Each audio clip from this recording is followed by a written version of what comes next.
Welcome to Shattering Myths, a program devoted to the fastest growing segment of our society. To those of you like me who know that there's something dreadfully wrong, especially destructive, about the institutions that are guiding our ship of state, whether it be religious institutions or political ones, media reporting or the military, even jaundiced economic schemes, rather than being the solution to our problems as they are purported to be. They are the cause of the problem. We have come to realize that merely rearranging the deck chairs on the sinking state of our Titanic is not going to provide remedy. Doesn't matter if all the deck chairs are red or all of the deck chairs are blue. The fact is that those who have been sitting in the deck chairs for all of these years are responsible for driving our ship of state into a minefield. We have taken mortal blows. So rather than merely presenting the news and trying to present one side as good and the other side as bad, our mission is to understand who is causing these tragedies that are besieging our planet, all while predicting how these events will influence our world so that you can make decisions for yourself and for your family. And speaking of those decisions, it is why in our second hour we're going to engage God on His terms through evidence and reason, since His guidance regarding His covenant provides hope. There is salvation, it's individual, and it is based upon families. We have a means to exit this troubled world. If you would like to participate in this discussion, feel free to agree or disagree or even change the subject. If there's something else that tickles your fancy, you can do so by calling toll-free 877-300-7645.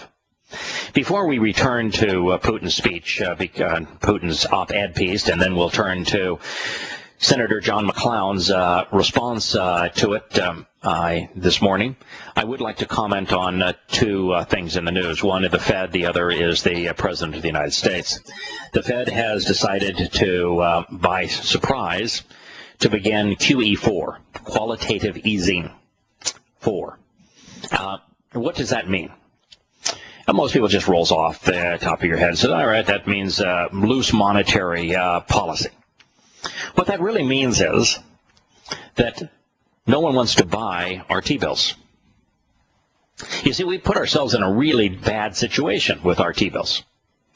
Those who have been buying them, the Chinese and the Saudi Arabians in particular, know that the T-bills at their present rate of interest are a very bad investment because America is destroying the value of its currency by inflating its currency. And so the only way that you can engage in a proper business transaction with a country that is printing more money and therefore devaluing its currency is to demand that the bonds that they sell, the bills that they sell, are at a very high interest rate so that you recoup the depreciation of the currency. But the problem for the Chinese and the Sauds is that they own so many $1 trillion of U.S. debt already that if they demand that the interest rates go up on new T-bill auctions, it devalues all of their existing holdings. That's the way that bonds work. If the interest rates on bonds go up as they need to justify anyone buying our bonds, then the value of the existing bonds at the lower rate go down. And so they take a huge loss on their existing portfolio to get the right price on new bonds. It is it's an interesting catch-22 position.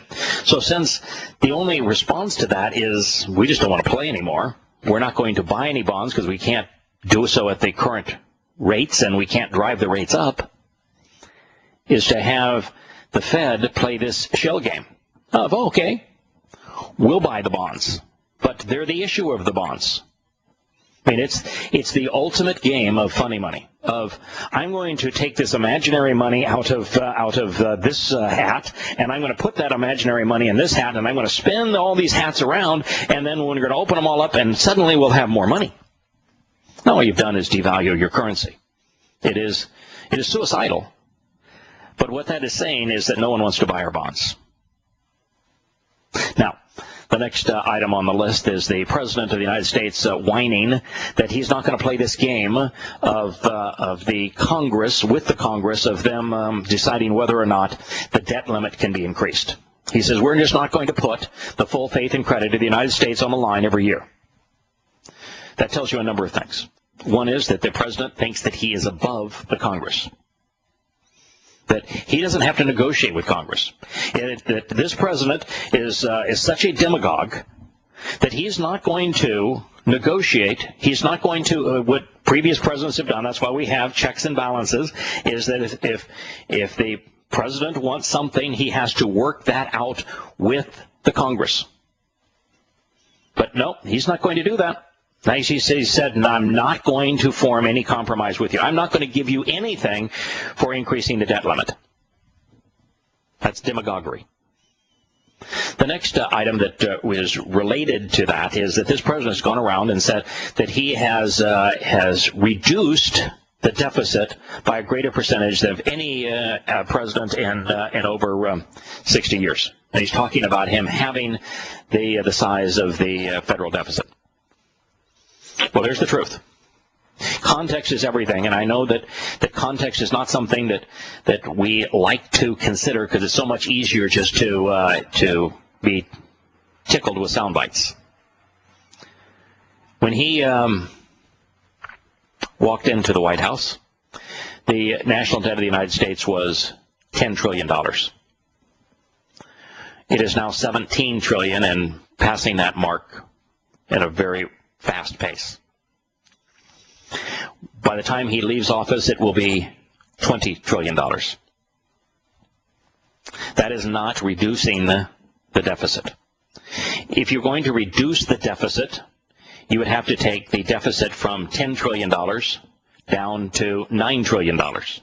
You would not be in a situation where even this past year you added another $800 billion to the deficit.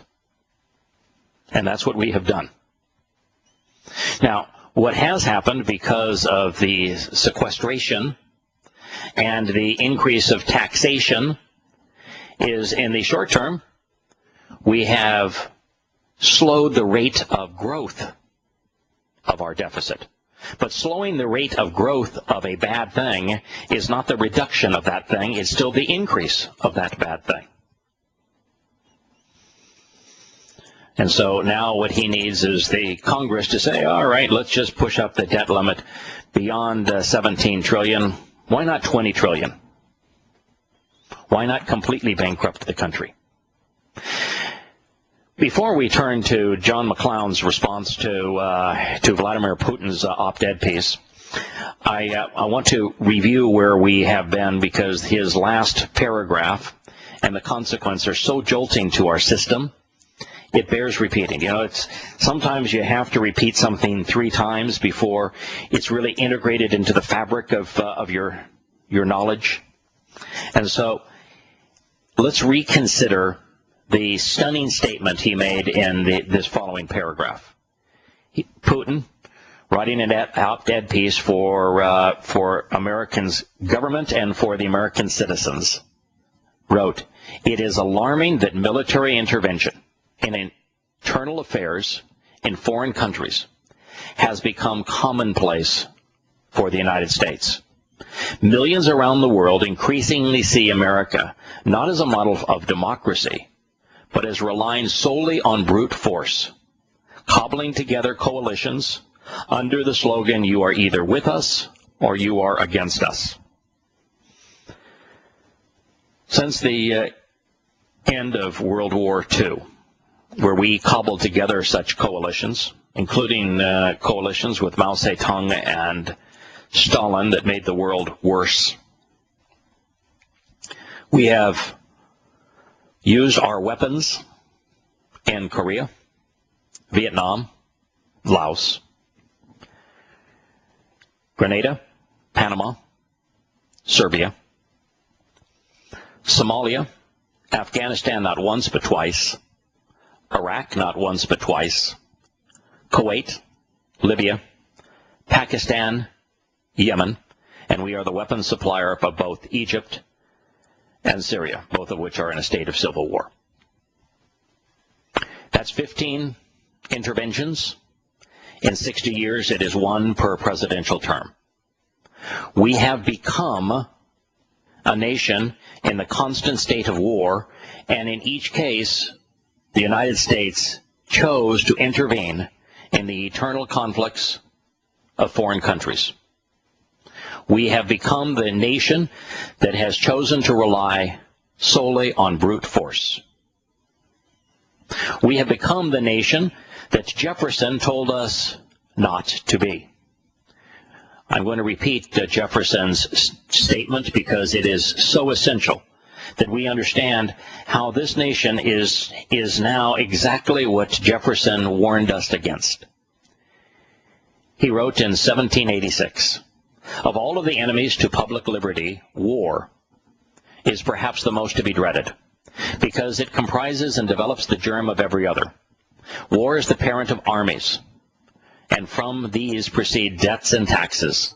And armies and debts and taxes are the known instruments for bringing the many under the dominion of the few. In war, too, the discretionary power of the executive is extended. Its influence in dealing out offices, honors, and emoluments is multiplied. And all the means of seducing the minds are added to those of subduing the force of the people." The same malignant aspect in any republicanism may be traced in the inequity of fortunes and in the opportunities for fraud growing out of a state of war, and the degeneracy of morals endangered and engendered by both. No nation could preserve its freedom in the midst of continual warfare. So why do you think the leaders of this nation have seen so that we are in a state of continual warfare?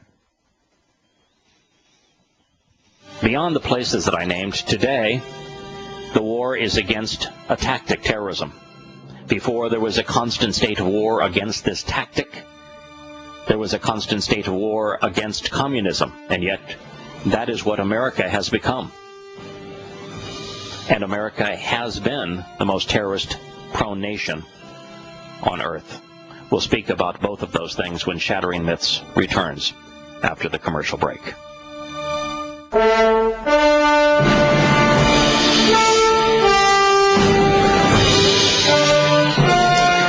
Hello and welcome back to Shattering Myths. We just considered Jefferson's quote about the greatest enemy to public liberty was war, and he said it was so for many reasons, and he articulated them beautifully. I've read the quote now 3 times on this program.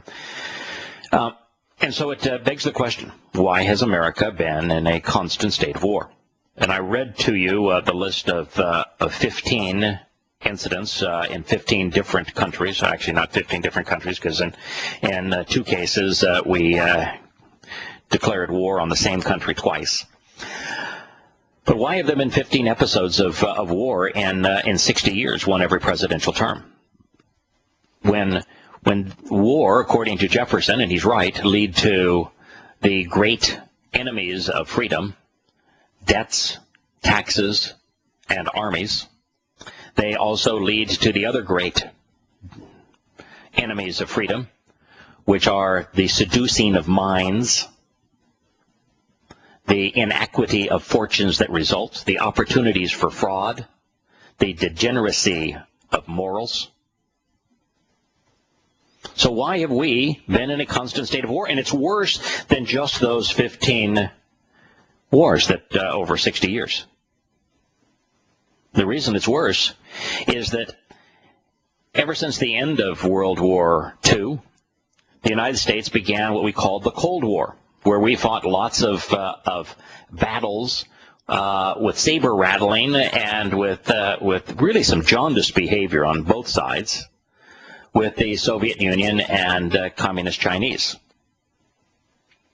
You know, that occasionally became hot, like in Vietnam and like first Afghanistan. So why were we involved in that Cold War that caused us to become more indebted, raised our taxes, led to large standing armies, increased the power of the executive branch, led to opportunities for seducing the minds, and all manner of degeneracy of morals. Why?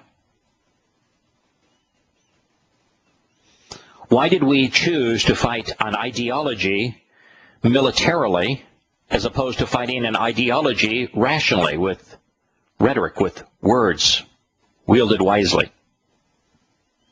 Why do we believe that we won the Cold War? You know, Reagan came up with a scheme that we can outspend them, more taxes, more debts, larger military, all the things that Jefferson warned us against, that we can outspend them, and he called them the evil empire. This is the seducing of the minds. If we outspend them, we will bankrupt them, and then we will win. Well, all they did is change from communist to fascism. So that change from communism to fascism was hardly winning, and the United States in the process has become bankrupt. He didn't win that war. We both lost it. But after the Cold War, and after we didn't have a foe to saber rattle against, this nation decided that that constant state of war was needed because it had to justify its military, it had to justify its debt, it had to justify its taxation, it had to justify the propaganda, the seducing of minds that we call patriotism, to get people to fall in line and support that which was a degradation of morals. And so what did we do? We said, we're in a war against terrorism. Now, terrorism is a tactic, ladies and gentlemen. It's not an enemy. For America to buy into the fact that we need to tax more, become more in debt, and have a bigger military, and constrain our own freedoms because we're at war with a tactic is utterly moronic. Why did the nation fall for that? Why does it still fall for it? You can't be in a war against a tactic. You can say, but there are terrorists out there. Yeah, there are fundamentalist Muslims, jihadists, that are using terrorism as a tactic. 99% of terrorism that is perpetrated on the world today is the result of fundamentalist Muslims screaming Allahu Akbar. They are not radicals. They are not extremists. They're fundamentalists. They're following Muhammad's example. Muhammad led 75 terrorist raids in the first 10 years of the Islamic era. He did so because it was the principal financing mechanism for Islam. So long as Islam exists and so long as we do not denounce the religion, terrorism will continue to tear apart our world. And by the way, if America is at war with terrorism, then why isn't it at war with itself? We used terror in the Indian Wars. We used terror in the Civil War. The Civil War was finally won, I'll put that in air quotes, by the North because it imposed terrorism. Sermons marched to the sea on the South. We finally prevailed in the World War II because we deployed terrorism. We firebombed German cities and firebombed Japanese cities. Terrorism was our tactic.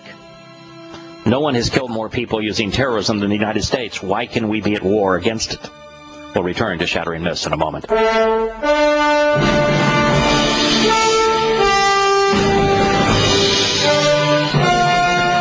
Welcome back to Shattering Myths. I'm your host, Yahowah. We are at an amazing point of time, Americans.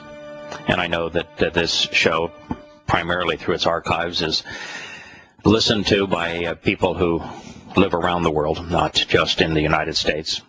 But the United States has such an influence on the world, unfortunately negatively today, that it is still worth focusing on this. But we are at an important crossroads. For the first time, maybe in our history, the majority of Americans, almost two-thirds of you, have come to the realization that we ought not rally around the flag this time. We ought not all back our military and deploy it in Syria. By a two-thirds majority, Americans said, no, don't go and engage in another war in our name. Americans have come to realize that the last two wars were counterproductive. It's just that they weren't colossal mistakes. They were counterproductive.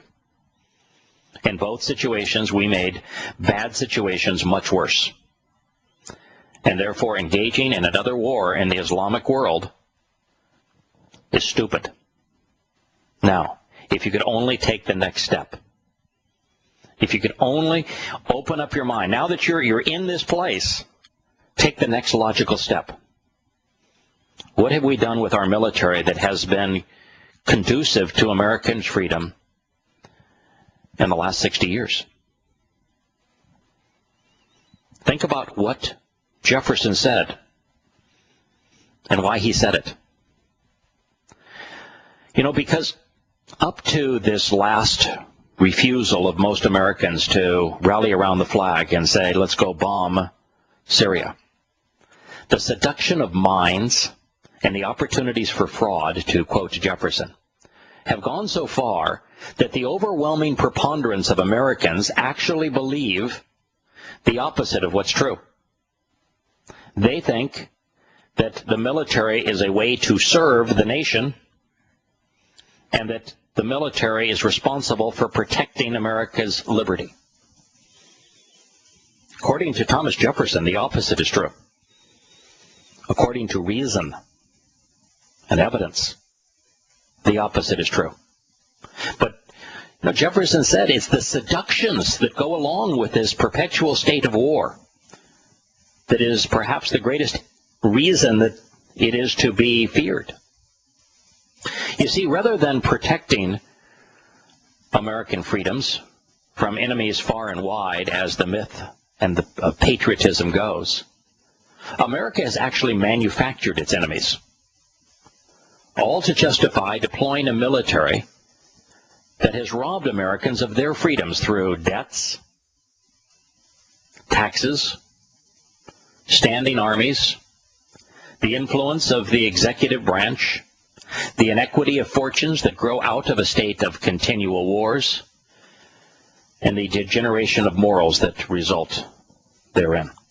All again to quote Jefferson. That's the reality. Can you, those who are listening to this program, make it down that rational road with your mind? If you can, then there's hope. If you can, then there can't, then there is no hope. If you're going to buy into the seduction, if you're going to buy into the myth, then there is no hope. But if you can use this crack in the wall to recognize, wait a minute, we were lied to about the reasons for invading Iraq, and now we're supposed to trust this administration when they say that they have evidence that proves that we are justified in bombing Syria? We made a mess of Iraq. In fact, this Syrian civil war now is a result of the mess we made in Iraq, and now we can solve that problem by providing more weapons to the fundamentalist Muslims that we said were the terrorists that we were fighting, but now we're going to arm them and side with them and bomb the government of Syria on behalf of these terrorists? Are we insane? And when you recognize that is what your government wanted, then are you going to take the next step and finally come to the conclusion that rearranging the deck chairs on the ship of Titanic isn't going to slow our sinking? It's not going to delay the inevitable. And therefore, we ought not be dependent upon our government. Not economically, not militarily, not patriotically. That we recognize that those that have been chosen to guide this country have sought to destroy it. That's why they're spying on everyone. They view the American people as the potential enemy because one day you are going to say, I've had enough of this. I'm not going to stand for it anymore. This is the crack in that wall. capitalize on it. As we move deeper into this, and we recognize that America has been in a constant state of war for the express purposes that have been discussed, because there are inequities of fortunes to be made, because there's inequity of power to be grabbed, because when a nation moves to a fascist state, you have lords and serfs. And that is the brave new world that awaits us if we continue to play along. As we return to Vladimir Putin's statement, he said, "Force has proved to be ineffective and pointless. Afghanistan is reeling, and no one can say what will happen after international forces withdraw. Libya is divided into tribes and clans. In Iraq, the civil war continues with dozens killed each day. In the United States, many draw an analogy between Iraq and Syria and ask why their government would want to repeat those recent mistakes." And Putin was way too kind. Way too kind. Afghanistan wasn't just pointless, it was suicidal, it was counterproductive. We pushed the fundamentalist Muslims out of Afghanistan into Pakistan, which is a country with nuclear weapons, and then we send in our drones to aggravate them on a daily basis. And in Libya, we turned what was a secular dictatorship into a cobbled-together collection of jihadists who are starting now Islamic crusades throughout northern Africa. And in Iraq, of course, we broke that country. We turned an enemy of Iran into Iran West so that the Iranians can complete their nuclear ambitions. And because of the United States reaction in Syria, there is no doubt they will, because as Putin writes, when you violate all norms of international law to attack countries which you drive the world towards, is the realization that if you have a nuclear bomb, America can't clobber you. But if you don't, they will. Putin went on to say, no matter how targeted the strikes, how sophisticated the weapons, civilian casualties are inevitable, including the elderly and children, whom the strikes are meant to protect. What he did not say is that when you fight a religious opponent or a political opponent using bullets and bombs, you manufacture more of them than you kill. Because all they have to do is look to the sky and say, who's bombing you? And then you become the universal enemy of everyone, just as we became in Vietnam, just as we became in Afghanistan, just as we became in Iraq, just as we are in Syria and in Egypt.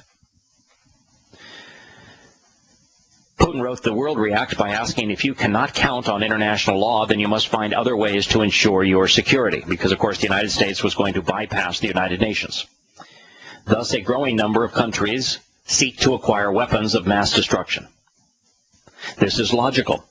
If you have the bomb, no one will touch you. We are left with talk of the need to strengthen non-proliferation, when in reality, this is being eroded. It's a brilliant statement. And it's absolutely true.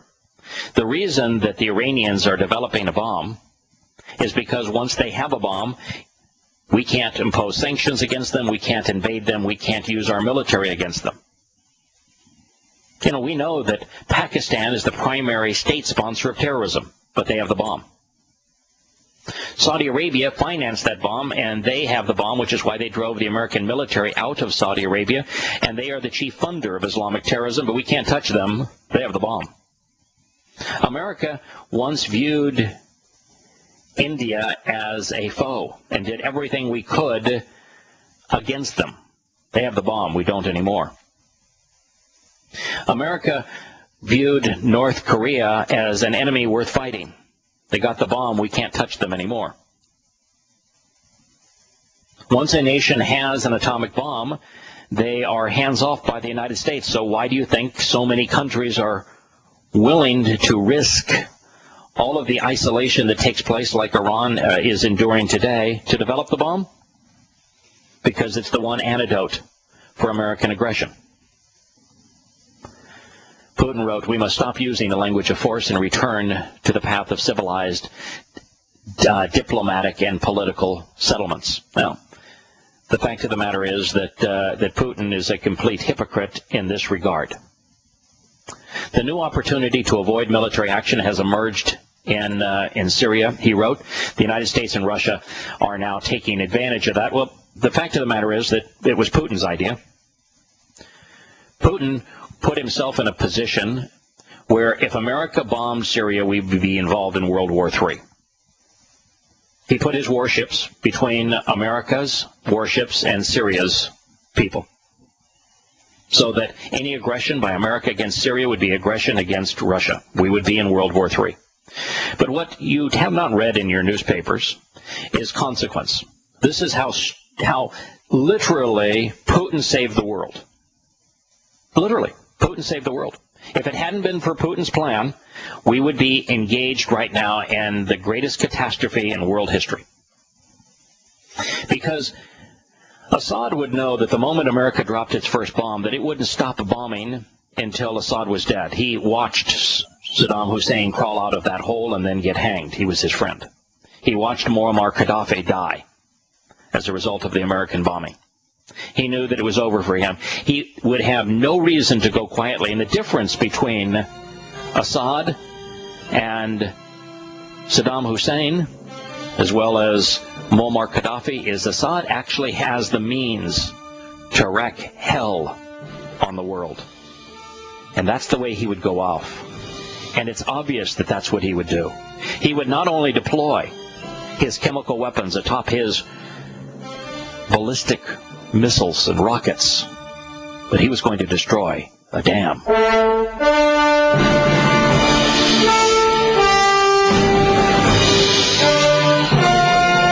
Welcome back to Shattering Myths. What was so astonishingly stupid about the President of the United States and his allies, including Senator John McClown, of deciding that the appropriate action in Syria was to bomb them? There are so many issues there that all need to continue to be discussed. The first is, one thing we know for absolute certain is that Assad did not order the gassing of his people. We know that for absolute certain. Every time he was asked about using chemical weapons, he said unequivocally no. We have hundreds of voice recordings of Assad telling his military, no, you may not use them. We do not have a single recording of him saying you may use them. We may never know who deployed the sarin gas that killed maybe as many as 1,000 people. I'm going to do a program that reveals the latest evidence that it was the rebels who did so. And that is the most reasonable conclusion. It's not a certainty. We may never know. But we know that Assad himself did not order it, and so this whole American plea that he's a man that gassed his own people, therefore he deserves to die, is so simplistic and errant that it borders on insane. It's disingenuous. It's a lie. But the biggest part of the problem is consequence. We don't think it through. Why would America, think that it was in America's interest to fight a war when the backers of the government that we want to depose are our principal financier, the Chinese, who just would say, I don't want to buy your bonds anymore, and we're in a depression. And second, the Russians, who put their warships between us and Syria, such that we're inviting World War III by engaging in the Syrian war. And for those who say, well, of course Russia did that, Syria is their customer when it comes to weapons. Well, the fact of the matter is the United States is providing the weapons on the other side, and the United States is the largest arms dealer in the world. So don't, go and ride a high moral horse on that. But what would be the consequence? You take a bad man who has powerful weapons, and you put him in a corner, and you start shooting at him to the point where he knows that he's not going to come out of this alive. What is he going to do? Going to surrender and say, oh, yeah, go ahead and kill me? Or course, he's going to use every weapon he can to inflict as much harm as he can in the process. And he has thousands of rockets and missiles that could hit everything from communities in Greece, Turkey, Israel, Lebanon, the northern part of Iraq, which is his enemy, Saudi Arabia, Jordan. He will use them. He was even told the Russians, they said, if you're going to bomb me, then I'm going to go ahead and blow up the Lake Assad Dam. He blows up the Lake Assad Dam. He's going to kill 300,000 people, mostly Kurds and Sunnis in the north part of Iraq, Iran west, but that's the enemy of his government. And he was going to deploy his rocket-spreading chemical weapons throughout the world, his part of the world. And what would be the consequence beyond all of the deaths of perhaps 1 million people? All started because the United States made a stupid move because we couldn't think through the consequence of our actions. That the Sunni Mujahideen, the jihadists, the al-Nusra fronts of the world, take control of that country.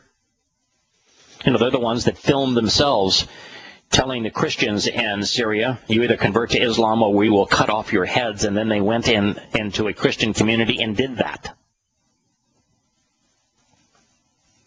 Why are we on their side? What's wrong with us? Why don't we think through the consequences of our actions? Why don't we acknowledge when we have done wrong, like we did in Vietnam, like we did in Afghanistan, like we did in Iraq, like we have done in Egypt, like we did in Libya, like we have done in Pakistan? We knew to hit the reset button, all right, but because what we have become is grotesquely immoral. What we have become is what we once loathed. It's time, America. Let's wake up. Let's recognize that there is hope, but the hope is in God, not in government. That the only words which can be trusted are the ones that He authored, not the ones that come out of our mouths. We'll return to Shattering Myths after the break.